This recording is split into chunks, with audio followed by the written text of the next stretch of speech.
Welcome back to another episode of Harmonious at Lunch, the show that fuels your business success. I'm Brandon Gano, your host and guide through the world of harmonious business growth. Today, we're unlocking powerful strategies with industry experts to help your business thrive. If you're a business owner, entrepreneur, or executive, you are in the right place. Join me and our incredible guests today on the journey to clarity, growth, and success. It is time to revolutionize your approach to business. Let's dive in with another episode of Harmonious at Lunch.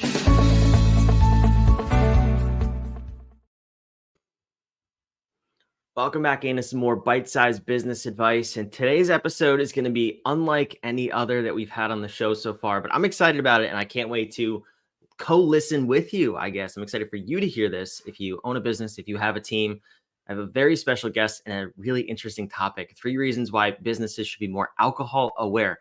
That's right. We're talking about alcohol in this show in a completely different context than I think you've ever heard before. But let's just dive right in. My guest today, Duncan Baskaran-Brown, welcome to the show and thank you for being here. Oh, it's my absolute pleasure. I am really looking forward to getting into it. So like I kind of teased there, we are definitely not going to be promoting big alcohol brands on this show today, I don't think. There will be no sponsorships from Jack Daniels or Budweiser on this show. But this is an interesting topic, and it's one that I've kind of explored in my own personal life. Why don't you tell me what you mean when we say why businesses should be more alcohol aware? So I think everybody is obviously quite aware of alcohol. They've seen it, they've come across it. Yeah. We don't always have meaningful conversations about it. We often just sort of like make jokes about it, go to the pub and then kind of forget about it. And I think that what that means is a lot of businesses, they just miss these kind of obvious points and these kind of like really interesting opportunities around helping their employees to be a little bit better, around helping their workforce become a little bit more diverse, and just generally helping people to celebrate a little bit more. So there are 2 very interesting statistics that I think might kind of shock some of your listeners. One is that in a recent survey, 42% of employees said that they actively did not want social occasions to revolve around alcohol. So when businesses organize social events, they actively did not want them to revolve around alcohol. That's 42% of employees. And it's as little as 20% that actually do want them to revolve around alcohol. But what do most business socials revolve around? Happy hour. Yeah. That's really interesting. So, I mean, if I'm no math wizard, but 42% actively don't want it. That means there's another 40% out there that you tell me, are they kind of in the middle? They could care less, or do those people kind of side towards the don't want it as well? Because I'm just thinking back to, events that I've been attending or helped plan or part of in some capacity. And it's always a very touchy topic, whether to have alcohol or access to a bar or not. So I'm curious, are we really talking 80-20 who don't want it or could kind of go either way? So 40% actively don't want it for one reason or another. And now approximately 20% of the people in America and the United Kingdom don't drink ever anyway. So they're not going to be that interested in it. And then there are a lot of other people who are, endeavoring to limit their intake. Conception, medication, driving, got a big report due tomorrow morning. The 20% that actually want it, well, I mean, you could make a very cogent argument that more than 20% of Americans and Brits have a problem with drinking. So that's them. And then the 40% in the middle are probably pretty indifferent to it. They don't particularly care one way or another. They're not going to be offended if you have it. They're not going to be offended if you don't have it. However, so if you're out to upset the smallest amount of people, then don't have it. Yeah, let's upset the 20%. It just seems easier. But okay, so I mean, I find this fascinating. Actually, I was not aware of those stats. So in these types of settings, those are obviously work events. I don't think that's the biggest issue around alcohol in the workplace. You can prove me wrong. I'm happy to be wrong on this one, but I'm curious about the the effectiveness of our team, of our employees, and of ourselves. Let's talk about. We talked about the NFL with the pronunciation of my last name prior to recording. Those games are held on Sundays. People get, intoxicated. They have a couple too many beers maybe on Sunday nights, and we roll into work Sunday morning. Well, the NFL is also on Monday night, and it's also on Thursday night. So 3 days a week, 3 mornings a week, we're rolling in after having maybe one too many beers at the pub. How is alcohol affecting our performance in the workplace? And of course, the huge irony of that is that the NFL is used massively to promote alcohol. I mean, Budweiser happen to be 2 of the top 10 Super Bowl advertisers. So, Bud and Bud Light purchase so much advertising between them. They take 2 of the top 10 slots. So, yeah, I mean, the NFL is massively used to promote alcohol. Now, let's think about those NFL players. Look, I know he's a bit of an acquired taste. You either love him or you hate him, don't you? But Tom Brady, 7 Super Bowls. You can't really argue with that, can you? No. Never drank a drop. Like totally and utterly sober the whole of his career. And more American football players now are turning away from drink, either completely in the regular season or just completely the whole time, because they value, their high performance, and high performance and alcohol are fundamentally incompatible. That goes for the sporting field, but it also goes for the business arena. So if we look at some statistics about what most people would consider moderate drinking, most people would consider 2 drinks moderate drinking. Yet 2 drinks is enough to reduce the effectiveness of your sleep by about 24%. So that's going to affect the deep sleep, that REM sleep, the bit where you lay down memories and really recharge and really reset your mind for the day. So it has an effect on your sleep. A couple of drinks is enough to increase your cortisol level by about 18%. And I'm sure your listeners are all smart enough to know that cortisol is the stress hormone. So if you're drinking alcohol to reduce your stress, I have some bad news for you. It does the exact opposite. It increases your stress. And incidentally, it does it at totally the wrong time of the day. The point of the day when you want your cortisol to be lowest is in the evening, which is, of course, when most people drink alcohol. I could go on, the effect on learning. So a couple of drinks is enough to actually reduce your ability to remember things the next day. Actually drinking 2 days after you've learned something will affect your recall of drinking it. It will reduce your brain size. Study came out recently, longitudinal study, 30 years, thousands of people in the UK. They found that people drinking 14 units there or thereabouts a week, that's probably 7 drinks. That's, realistically 1 a day. Maybe 3.5 on the weekend. That was enough to reduce the size of their brains measurably. So if you value your brain, if you value concentration, if you value your sleep, if you value productivity in any way, then rethinking alcohol is a very good thing to do. Well, that's concerning because I don't think my brain can get any smaller as is. So I should stop drinking. I'm kidding. But no, that's really interesting stuff, but especially about when you say even having a drink 2 days after learning something can affect your recall of it. I mean, you don't learn about this stuff because why? Because Budweiser is the biggest ad buyer in the most consumed television in the United States. That's why you don't hear about it, because it would really affect their bottom line. But anyway, that's a topic for a different day.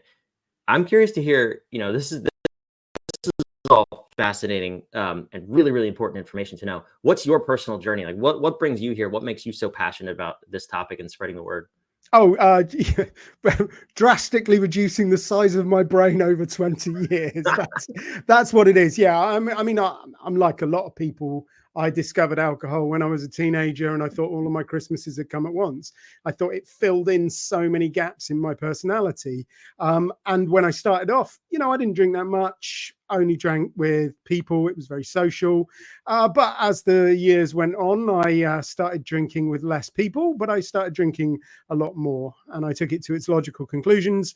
I ended up drinking a couple of bottles of wine every night, and I was miserable. It was, standing in the way of so much that I wanted to do with my life. It was making me unhappy. It was making me feel terrible. So when I stopped, yeah, there was like a free pass to joy and freedom and self-respect and happiness and energy and focus and concentration and all of that good stuff. And that's why I'm so super passionate about it. I want to share that with people. I don't want to keep that to myself. I want everybody to feel that way. Yeah, that's a beautiful mission. When you were kind of in that phase of your life, though, what did the other people around you say? Did they even know? Because I've heard that from a lot of different people too. Is I had no idea. I would have never guessed that Duncan had this going on. So what was that like? Yeah, no, yeah. Some people still don't quite believe me. They think I'm just telling a story. But yeah, I mean, I was outwardly very successful. I was, a beautiful wife, very successful in local government. I was mayor of my hometown at a disturbingly young age. And, from one point of view, it all looked like it was going very, very well. And I would go to a lot of events, I'd go to a lot of networking stuff, business, politics stuff. Often there would be alcohol there, and I would be very, very careful when I was out. I would only ever drink one. I say I did a lot of speaking. I do a lot of speaking now. When I was in politics, you just got asked to say a few words because that's like speaking without the fee, isn't it? Anyway, so when I was saying a few words, I would never ever drink. So I tried it once, and it just does not work. I made this joke that you need to understand geopolitics and the X factor to get, and it just like died. So so there were many events where I would go and everybody else would be drinking and I would be sober. So yeah, a lot of people would look at me, thought I was a very restrained and controlled guy. Of course, what they didn't know was I would then go home and drink a couple of bottles of wine on my own, because actually it always felt more comfortable drinking on my own when there weren't people around. Yeah, that makes sense too, and that's why a lot of people would never know, right? Because you're alone. They're not with you. So when we move over to talking about this in the workplace, whether it's one of our audience members who maybe has a similar situation, or they have an employee or several employees on their team who could probably relate to that. How do you approach this conversation? Like, what's the first step, whether it's yourself internally to take? What did you do, and how do you approach somebody else without having them get triggered or get angry at you and maybe quit? Because you want to help the person, right? You want to help them increase their performance, not from a company standpoint, but from a personal standpoint. Like, you want all those things that you just described. So how do Yeah. you approach that conversation both with yourself and with others who you love? So with yourself, if you're having the conversation, you've started, you're doing a good job. I mean, the first step is always awareness. You can't solve a problem that you're not aware of. And, if you've become aware of it, you've started to realize that it is an issue and you need to do something about it, then great. You have taken that first step. Like, seriously, pat yourself on the back. However, don't sit down, because there are a few more steps that you've got to take. Now, I could honestly spend the next 45 minutes talking about the variety of recovery journeys that are out there, but there are a lot of different ways. So if just jump on the internet and type sober into the social medias and find a few people and get yourself a little bit educated. You can go straight to AA if you want to. It works very well for some people, doesn't work for other people. You can just go and hire a sober coach straight away. Works very well for some people, not right for everybody. There's a lot of different options out there. So kind of do a bit of exploring, meet a few people online, join a few groups, ask them what they did. What resonates with you is probably what's going to work for you. So yeah, acknowledge that you've got a problem. That's such a huge step. And then go and get yourself educated a little bit. If you want to circumvent that, just drop me a line. I'm more than happy to give you that kind of 45-minute spiel. But I don't want to take up too much of your listeners' time. And I want to get onto that idea of how do you help somebody who has a problem? Well, the great thing about most businesses now is that they're starting to really think a lot about well-being, and they're starting to think a lot about mental health, and they're starting to really engage with those two subjects. The problem is that they haven't realized that one of the prime determinants of your mental health is the amount you drink. Any mental health problems that you have are going to be exacerbated by drinking alcohol, and one of the prime determinants of your well-being is the amount you drink, and any well-being problems that you have are going to be massively exacerbated by drinking alcohol. So it's about putting it into those two areas. How would you help somebody if they had a problem around sleep or exercise or diet? You wouldn't kind of be all judgmental about them. You'd be kind, you'd empathize, and you'd try and find a solution, because actually finding a solution is good for them. It's good for the bottom line as well. And again, we've destigmatized so much of mental health. Unfortunately, we've sort of forgotten to destigmatize drinking, which is a mental health problem. I mean, literally, it's in the Diagnostics and Statistics Manual. You can look it up. It's on page 472. That's funny. As you were describing that, though, it kind of popped in my head. We look back. It was before my time, I will admit that, but I've seen studies on this. Smoking in at least the United States, it was cool. There were commercials, there's magazine ads, there's all these things about how cool it was to smoke. And now, of course, we know it kills you in a relatively short amount of time in a very painful and miserable way. So shout out to those of you who want to quit smoking. But alcohol, it sounds like, is kind of on a similar trajectory as cigarettes in the tobacco industry. Where do you see that overlap? Like, where are we in because you even said there we've destigmatized mental health. Is that the next step, is to kind of take on the whole alcohol industry? That's a big beast. That's a moneymaker, tax dollars. You're taking a lot of people here, Duncan. Yeah, What's well, next? I mean, the only thing that you really need to know about it being a big beast is that it is a big beast that costs us a lot of money. It does not contribute to the economy in any way, shape, or form. There are about 1 billion studies proving this. Like any country where the maths has ever been done, it has always come out that alcohol costs the economy at least 3 times what it generates in terms of tax dollars. In the UK, it's ridiculous the amount of money it costs in terms of healthcare, in terms of social care, in terms of policing. That alone does not cover the tax that alcohol provides, and that is not even to consider the amount of lost productivity. So what alcohol costs businesses is vastly exceeds what it costs us in terms of healthcare and policing and all of that sort of stuff. So you can look at the statistics in a lot of different ways. The most reputable studies, in my opinion, if you apply them to the 2023, it would have cost the American economy about 430 billion last year, simply in terms of lost productivity. That's bigger than Apple.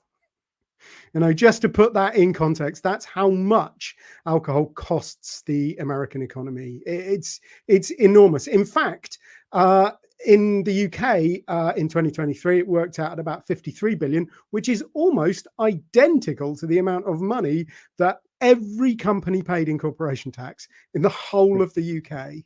So yeah, look, I mean, alcohol is a tax on business, and that's what we need to start seeing, that it is not some kind of like pleasant, pleasurable thing that you can do on the weekend. Because you know what? That was what people thought about smoking 40 years ago, and we need to kind of catch up with smoking. And I think smoking is such a fantastic example. I was thinking about this morning. I'm in reasonably good shape. I plan to be around for at least another 50 odd years.